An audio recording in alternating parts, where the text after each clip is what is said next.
Haw Par Villa is often described as strange, a park filled with gods, demons, and scenes of punishment. But this place was never meant to be strange. It was built to teach, and to understand this place is to understand how morality, fear, and public spaces once worked together, and how those meanings have changed over time. Haw Par Villa emerged during a period of social uncertainty in colonial Singapore. Created in 1937 by Orpun Haw and Orpun Par, Haw Par Villa was designed as a moral classroom. Its statues, dioramas, and scenes from the afterlife were not decoration, they were instruction, visual lessons in right and wrong, meant to guide behaviour through belief and consequence.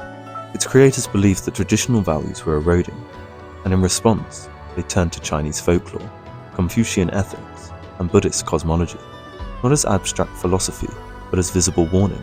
The most famous of these warnings is the 10 Courts of Hell.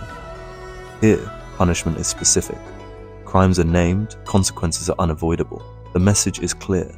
Moral failure is not symbolic, it is physical.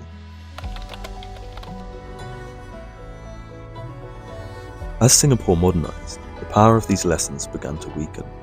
Secular education expanded. Religious belief became private rather than public. Moral instruction moved from spectacle to systems, schools, laws, institutions. But Haw Par Villa did not change. What was once feared became curious. What was once authoritative became kitsch. The lessons carved into stone no longer governed behaviour, but they remained, waiting to be reinterpreted.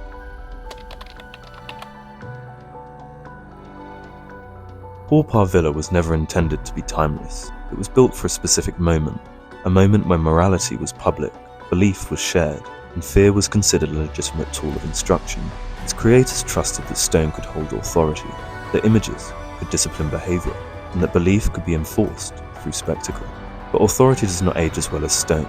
As values shifted, Haw Par Villa did not disappear, but instead it adapted. What was once a system of control, becoming a historical record. It shows how societies repurpose spaces when their original messages no longer align with contemporary values, choosing preservation over erasure, explanation over enforcement.